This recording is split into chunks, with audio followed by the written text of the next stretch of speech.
Good morning and welcome to Missoula Real Estate Today. This is Denny Bedard. Missoula Real Estate Today is presented by Diane Beck of Windermere Real Estate. Diane's been working with buyers and sellers in the Missoula market for over 25 years and shares her insights on the local housing market. Along with her trusted partners, Diane provides complete service for your real estate transaction and brings us guests who provide useful information on industry-related topics and trends. And now, Missoula Real Estate Today on News Talk, KGVO. Always a pleasure to have you with us on Missoula Real Estate Today here on News Talk KGVO, presented by Diane Beck of Windermere Real Estate. Always a pleasure, too, to have our numbers guy, Brint Wahlberg from Windermere Real Estate. Good to see you again. Hey, good to see you. Happy New Year. Happy New Year to you. Great to have you back on the show. And when I call you the numbers guy, we always like to start delving into, not only median home prices, but trends and things like that. But have you been astounded, not surprised a bit, somewhere in between with the numbers you are seeing as far as housing prices in? We'll start with Missoula County. I want to touch a little bit on both Mineral and Ravalli, too, but obviously we'll start with Missoula there, Brent. Yeah. So have I been surprised? It's kind of funny. Yes and no. I am astounded at the volume that our market put forth and also the rise in home values, especially in the wake of a pandemic, a global pandemic, and all the influences that we've had in that. But this has been a continual story. I've been on Diane's shows for years, right? And everyone is like, "Oh, Brent's the numbers guy," and what he's going to tell us is there's not a lot of supply, and what happens when there's not a lot of supply is prices go up. And we saw that at the most, just the wildest ride we've ever seen in our market was 2020 in western Montana. And so what we saw this last year was a lot of markets nationally slowed down in the wake of March when we started seeing a lot of shutdowns and things like that. Montana as well, our March slowed down a little bit, our April slowed down a little bit, but then when Montana got back into the phase one of reopening, the gates opened up. And so what we finished the year, when you say, just Missoula, just city of Missoula, I'm not talking county. So we had 1,542 residential sales for 2020. That is a 9.6% increase from the year before. So we were up almost 10%. So sales, even in the wake of a pandemic, even in the wake of 2 slow months with a shutdown, we beat the year before. It is the highest sales volume year Missoula City has ever had, at least to when I've tracked data, and going back in our multiple listing service for at least 20 years. And I can't imagine new record sales volume. And the interesting thing as well, too, was new record low of listing inventory and activity. So our volume went up almost 10%, and our new listing activity went down 10%. So what we had do we have a lot of communes now? There's 12, 14 families living in one house. What are they buying? I know you'll get to that, but that's the first thing that comes to mind. Anything. Literally anything that's out there. And so what we're seeing is that when a home is listed, it is not the conventional, well, give it a few weeks, let's plan an open house in a couple of Sundays, let's run some ads in the paper, let's do the mailer. Your strategy for listing a home now is basically how much you have to look at the amount of buyer activity within your price range or within your neighborhood. Because what we are seeing right now, what we've seen through this winter is 1 listing, 2 listings come up in a certain area. It is shown 15, 20, 30 times in a couple of days. Yeah. And then the seller has anywhere from 5 to 15 offers to choose. Isn't that amazing? And so what happens in those situations? You sell for way over asking price because you go to the highest bidder in most all cases. And so we have the fascinating thing with this market is there is so much potential. There are a lot of people that want to buy that are waiting. And this is a market, we talk about this, we've talked about this in our Windermere office meetings. The amount of the advantage, the capital that sellers have in this market is unprecedented. It is at an all-time high. And so sellers say, well, I want to sell, but I don't know where I'm going to go, this, that, the other thing. Mm-hmm. You buyers right now are willing to meet pretty much any seller needs. So if the seller says, hey, I want to sell, but I want to rent back, I need you to give me 3 months so I can find another home. I need all these extra things so I can feel comfortable in selling my home and getting to my next stop.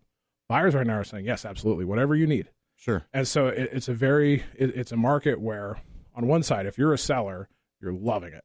If you're a buyer, it's a very, very challenging market. And so you flip that over to the lack of options, the lack of inventory, and the rapid rise in median sales price as well too. And it's leading to buyers having to look further out or having to make a little bit more compromises in homes that they like. But it has been just the wildest market that I have ever been a part of in my near 21 years in the business. Missoula Real Estate Today, presented by Diane Beck of Windermere Real Estate. Our guest, Brint Wahlberg of Windermere Real Estate. So I guess this is probably more opinion or speculation on your part, Brent, but you do a 7, 8, 9 month rewind. Yeah. And you look at those numbers that you just gave about the huge demand and the limited listings. Now, does a realtor say that's because of the pandemic, or does a realtor say, imagine what things would have been like without a pandemic, how crazy they would have been? It's interesting. So the pandemic did influence it, absolutely. Missoula was labeled as one of the top 5 Zoom markets by a study that came out of a university, I believe, somewhere, it might be Portland State or somewhere, or somewhere in Oregon. And what it talked about was markets during the pandemic where people relocated because in the wake of the pandemic, their work sent them home. And Missoula, it was like Missoula, Boise, Reno, and there was a couple others. And so basically it was where West Coast to Mountain West people moved to. And Missoula was one of those markets that was identified by that. So the pandemic did have that influence, yes. The other thing that we've seen, and the Missoula Organization of Realtors, we've talked about this a lot as well, and it's a national trend too. So we can't just say this is a Missoula issue. We, the collective we, our Missoula area, the United States, we have not built enough homes to just meet population growth collectively since 2008. Now, Missoula itself hit the bare minimum needed for 2 years, 2016 and 2017, but it wasn't housing to buy. When you say a bare minimum, is there a specific number? Are you talking about a percentage, or what do you mean by a bare minimum? You guys have to provide this X number of new properties. Yes, okay. Annually. I don't have is it a big number? It's not the biggest. I don't have the number right off the top of my head. We released this in our Missoula Organization of Realtors Housing Report, which I chair. And so we're going to have some more data on this pretty soon here. Yeah, I didn't mean to get you off track. No, you're good. No. But and what it talks about, what you look at is just Missoula, if you just take natural population growth that we have, and then also our in-migration that we have been positive on in Missoula since 2010, you just have a need because we're a growing community. Sure. And so there is a set amount of new houses, new townhomes, new condos, and new apartments that you need to add every single year just to meet the need. We hit it 2 years, 2016 and 2017, and for people, they'll say, well, what was so special about those years? If you drove around Missoula those 2 years, you noticed giant apartment buildings popping up everywhere. Oh, yeah. That was when those were built. We just pushed the line over the minimum. Oh. We're not doing that anymore. And we're still not adding especially enough homes and townhomes and condos for ownership for people in these situations. So you have this mix of, you have a pandemic where we've seen probably far more people move to our area than a normal year. Add in, we're not adding enough homes just to meet our growing population as it is. And it was almost a collision course. And so that's a big thing that has happened, why our volume's up, but why our availability is still down. Because usually you would think, okay, the volume's up, people are going to follow suit. Okay, I see all this activity. My neighbor put a sign up, it's sold. He sold for $75,000 more than I thought he'd get. Oh my goodness, let's go. That's just not happening because we're just not, people just aren't, because where do I go? What do I do next? And what is there to buy? What's up with new construction? So it's a slow process. I think there's hope in the future here because there are a lot of developments that are coming online in Missoula. I live out Mullen Road. Mullen Road is undergoing some drastic development or new phases of development that'll be coming up. But new builds take time. You can't just wake up next week and have 50 to 100 new builds just ready to go. Now, as you know, this is a 28-minute show. Is it unfair to because the answer might be 2 hours long? I don't know. Is it unfair to ask why haven't we kept up with the build requirement? Yeah, I mean, really, it comes down to a lot of things, and I think we might have talked about this a few shows back, but availability of city services is a big thing. Okay, and you hit a lot of things. I fully understand and appreciate and respect people that live in target range because they want to live in a rural community on the edge of town. Perfectly fine. And out Mullen Road, we see that as well too. Mullen Road is rapidly turning into more subdivision city than it used to be. But if you have 20 acres in the county and you don't have city water or city sewer, you're not going to be able to put 50, 75, 100 homes on it. Right. If you have city services available, you might be able to do something like that. And then you add in the subdivision process takes years. And then there's they talk about what's called a townhouse exemption, TED. And TEDs are all sorts of different and then put all sorts of other restrictions and expectations on homes. So it's like the process is tough. The availability of utilities is tough. The availability of land is tough. And so you have a lot of those things like that. And so it's kind of a big mess, but you also have that balance because, again, people come to Western Montana because they probably don't want to live in a great big giant city. And so you also play that game of balancing wanting to be in a rural type of setting or on the outskirts of a smaller town in perspective of other areas. And you want to maintain that as well too. So it's a big balancing act but it has been tricky. Yeah. Yeah. Missoula Real Estate today is presented by Diane Beck of Windermere Real Estate. And our guest, our numbers guy that we like to have come in at least a couple times a year, Brint Wahlberg with Windermere Real Estate as well. And I guess we probably ought to get to some of those updated median home prices, huh? Yeah. So Missoula's median sales price last year finished at $350,000. $350,000. Yep. So median. So we've talked about this a little bit. Median, you take the lowest, you take the highest, you put them all in order. It's the dead center house. Yep. Average, we've kind of shied away from average because you drop a $6 million, a few $2, $3, $4, $5, $6 million sales in, and it kind of big spike pulls that number up. The average in Missoula is around 394. So 350 represents an 11% increase over last year. At this point, last year was 315. Mm-hmm. So it's again and driven by demand. And when we look at this, like I've got this little chart I pulled up right now, the number of listings under 350,000 as of a couple days in Missoula, 350 to $0. There is 14 total, 14, and that could be condos, that could be townhomes, that could be houses, just 14 in our whole Great Big Valley. So I mean, lack of supply. Very competitive situations. This median price is climbing quick. If you bought a house even a few years ago, you're probably in great shape. And so we see a lot of people that are really enjoying the amount of equity they've gained in their house. The last 3 years, I think most homeowners have probably gained almost a third additional equity of value in their home in equity. So it's interesting, though, because we talked about Ravalli. So going south, we are starting to see this, and we're seeing some interesting influence of Missoula's market is spreading. Yeah. So median sales price in Florence is even higher. It's $399. But you have to take into account Florence isn't a city. You have the small town center, and it's a lot more rural. And you're probably talking a lot of acreage lots and whatnot. Stevensville is $375. You go down to Hamilton and Corvallis, it's $321. Uh-huh. And so it's interesting because people that say, okay, I need to get more affordable, I want more affordable. We talked about this before we started recording. A lot of the conversations we start having when it comes to some affordable options is your threshold for how far you want to drive from town. And so, other things, Mineral County. We don't have a lot of information on Mineral, but it's going to be an interesting spot because I-90 is an easy drive. And as more developments and opportunities come up in that way, it could be interesting to keep an eye on how things go out that stretch, the Alberton to Superior type run, because those might start becoming options for people as well too. So moving forward into this year, what's going to be interesting is we have been really, really tight on supply since October, but our market's very cyclical. Usually March to April, the spring listing inventory comes in.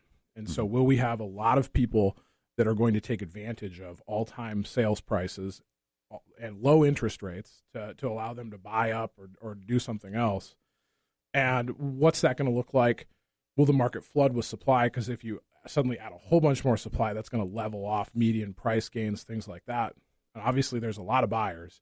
And so it's going to be a real fascinating first 6 months in Montana. I'm glad you brought it up that way, though, because in my mind, I'm thinking, have you ever had an experience in all of your years as a realtor where the perception is, why even bother right now? You know, here's the Windermere guy saying the median price is $350 or $375. It's not even worth trying at this point. Therefore, not all of a sudden, but then over a period of time, you see where maybe the supply increases. All these sellers are going, hey, a couple months ago, you know, I thought a whole bunch of people were going to put a bid on this, and now they're not. What's going on here? Well, if you have to sell it, I recommend you lower the price. But do you ever, when you talk about cyclical, does that perception, I guess that's the only word I can think of, ever come into play? Yeah, it absolutely does. I mean, it's conversations that we have quite a bit, because I can think, so I got started in real estate in 1999, and my mom, Judy, had been selling since 1978. And so I was coming in on the beginning of a big upswing that eventually led to, you know, the real estate bubble. And so we had a lot of conversations similar to that leading up to it. Is it even worth it? What should I do? Should I wait? The thing about the real estate market historically is it always has correcting forces. And so I think the positive thing, at least in the near perspective here, is if someone says, should I bother? And then 6 months or a year later, maybe I missed the boat because things are starting to correct, and I don't know if it's going to happen that quick, or things are starting to flatten out. You're still way up for where you were a few years ago. Yeah. And so on the good side, a lot of these things that we're seeing is if you lose a little bit of your value, you're still probably way ahead from when you bought. So I think people that are homeowners right now are in great spots, but you're not also in a spot where it's like if you don't move right now in the next couple months, you are going to miss the opportunity of a lifetime. And so I think it's going to be it's a hard answer, really. Yeah, looking at like the whole perspective of things. Are you surprised at all by that inter-county fringe thing? Because when you talk about Mineral County and how there are some fairly high prices there, but what you're talking about is just right on the edge of Missoula County. And when you're talking about Ravalli County, most of what you're talking about fairly close to being on the edge of Missoula County. I think Diane Beck and I were talking about this a few weeks ago, that I grew up on Woodford Street, which, I guess is kind of part of the Slant Street family now. But it always amazes me how much more of Missoula is in the University District. You could paint that picture and say, well, yeah, you live in a different county, but look, you can throw rocks into Missoula County from where you're standing on your property there. Yep. But does that surprise you at all? Or really, it's not that much more of a commute from some of the areas you're talking about. It's just in a different county. It's a different county, and obviously, I think we see this. People move to counties for different reasons. They want some land. They want lower property taxes. There's all sorts of reasons. What's fascinating is, the expansion of what is the university. There are other spots like that. I've noticed that too. Yeah. But interestingly enough, and again, I think back to 15, 20 years ago, if you bought a home in Florence or Stevensville, you might not have had good internet, and where now you do. And so it's the amount of connectivity that people have further out of town now is way better than it used to be. Yeah. And so some of these things, it's like, okay, I'm going to live in Florence instead of Missoula. It's like, I've still got high-speed internet. There's still grocery stores right here. I can still run into town 2-3 times a week for whatever I need to do, for Grizz games, for shopping, for whatever. And so I think a lot of people look at things like that, and it's like being rural, being out of town isn't as rural as it once was. Yeah. So, yeah, it's a good point. Yeah. Missoula Real Estate Today, presented by Diane Beck of Windermere Real estate, and our guest, Brint Wahlberg of Windermere Real Estate. And we'll get back to Brint and some more numbers and his look ahead to 2021 and all of that. First, I want to say thanks to some of Diane's marketing partners that help bring you Missoula Real Estate Today every weekend here on News Talk KGVO. That's Miles Link of Opportunity Bank of Montana, Rob Fleming with Man Mortgage, and Carol Blodgett from MakeItMissoula.com. It's also time for the spectacular listing of the week from Diane Beck. We're talking about 1505 Marianne Drive in Missoula.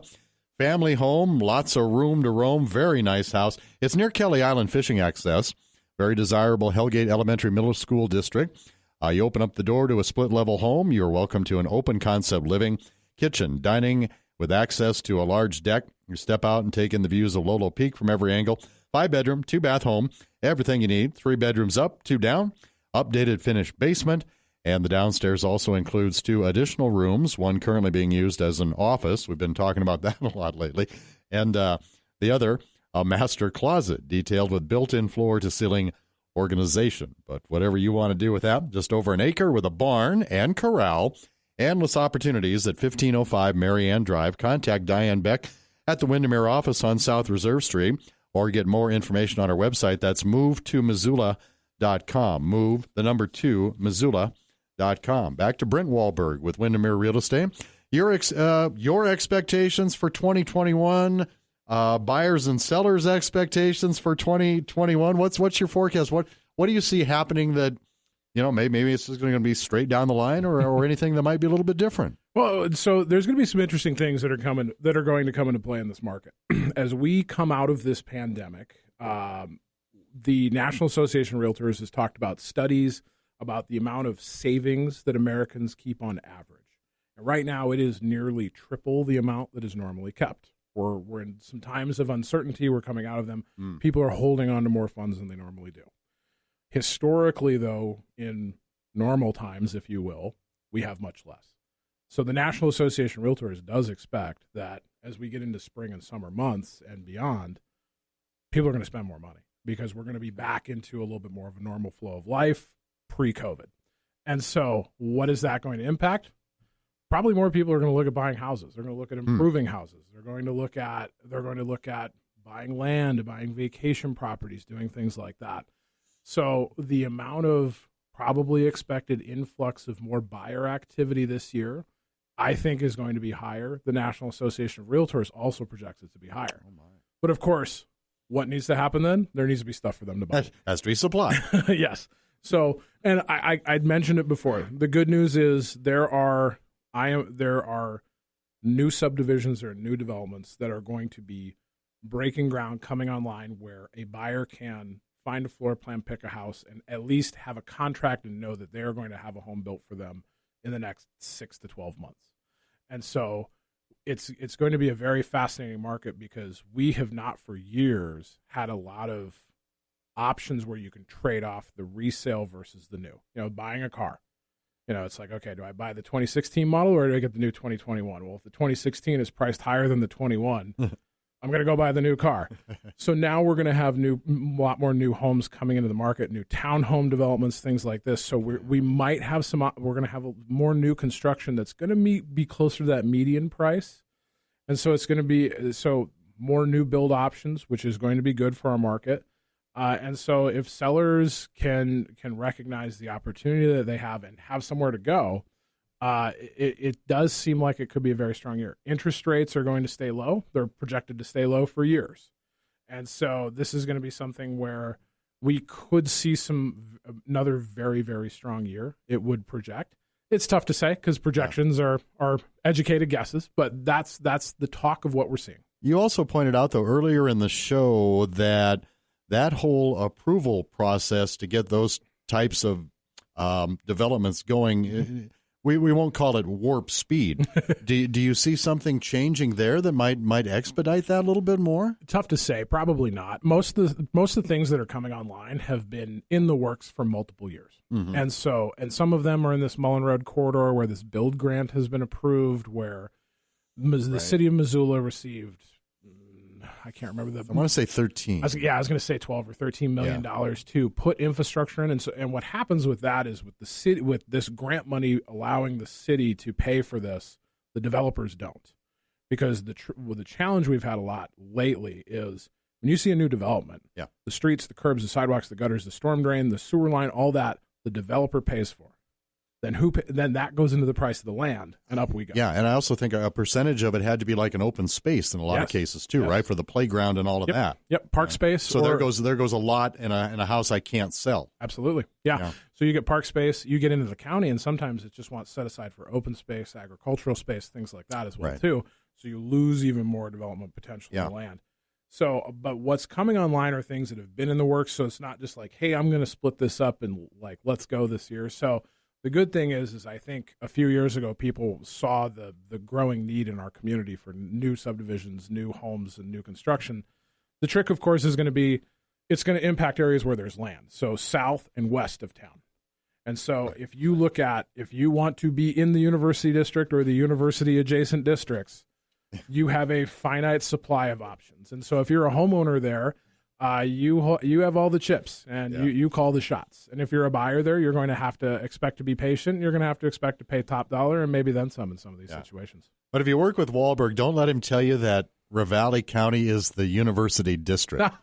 I can see him making notes over there about that here on Missoula Real Estate Today, presented by Diane Beck of Windermere Real Estate and our guest, Brint Wahlberg of Windermere. Before I let you go here, we need to get to know a little bit more about the Wahlberg team. Tell us about your role at Windermere Real Estate. Yeah, so I've been at Windermere since 2011. Like I mentioned earlier, my mom, Judy Wahlberg, got into the real estate business in Missoula in 1978.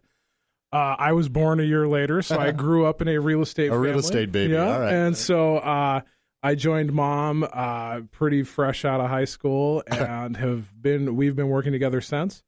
My sister, Christina, who is a Navy vet, came back and started working with us in 2012. And then my wife, Courtney, is about 4.5 years in the business with us as well, too. So we are a family team of 4.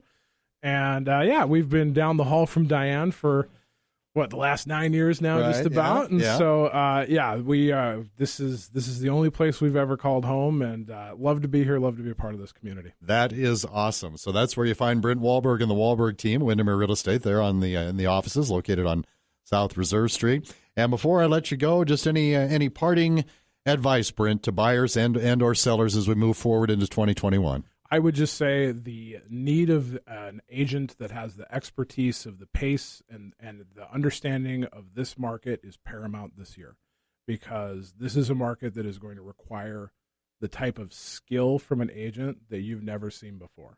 And so agents like Diane, agents like myself are very well prepared to help. And that's why we're here. That's why we're part of it. We've navigated waters like these before, and that's what we're here to help with.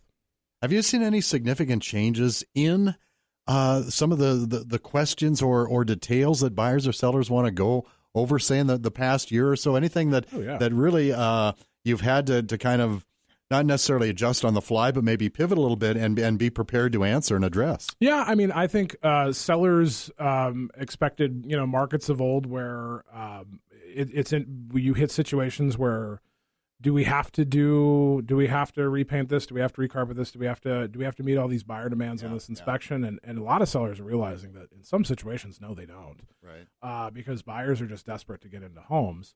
On the flip side, with buyers, it's really tough because, as you can see with this median sales price, the list price in a lot of situations is not the price you're going to have to pay. You're going to have to go over. Right. And so these types of conversations are new conversations that a lot of us are having in the last year to 2 years. And so you have to talk a lot more about, especially on the buyer side, your threshold of how comfortable you are going over and how competitive you want to be in a lot of these situations. Brint Wahlberg from Windermere Real Estate on Missoula Real Estate Today here on News Talk KGVO. Great seeing you, as always. Do tell your mother hello. Will do. Say hi to Judy for me. Will do. And let's have you on again, I don't know, in a quarter or two down the road, I guess. All right, let's do it, yeah. Thank you for listening to Missoula Real Estate Today, presented by Diane Beck of Windermere Real Estate. Email dianebeck@windermere.com, or for a complete directory of Diane's listings, visit movetomissoula.com. That's move2, Missoula.com. We'll see you next time on Missoula Real Estate Today.